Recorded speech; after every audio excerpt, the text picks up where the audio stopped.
দিদির সাথে আবার করছি আজকে। আজকে কিন্তু 4 গ্রাম ছবি শুটিং হয়ে জানো, 4টে ছবি শুটিং আছে, সব বিভিন্ন আর্টিস্টরা রয়েছে, বইয়ের ছড়িয়ে ছিটিয়ে, কিন্তু আমি 4টে বইতেই রয়েছি। আমার একটু রোল আছে, খুব কি সৌভাগ্য আমার।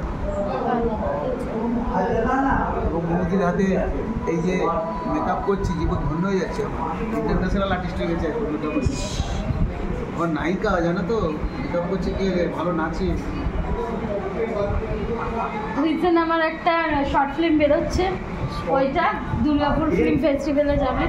তুমি কাজ করেছো না মেকআপ? তোমার সাথে আমি একটা নাচ মেকআপ না, কাজ করেছো? মোদি, তোমার সাথে আমি একটা নাচ। মেকআপ প্লাস হচ্ছে অভিনয় করি। চলো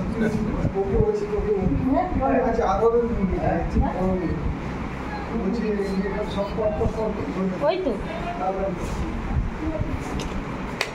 ये तो वहाँ से नहीं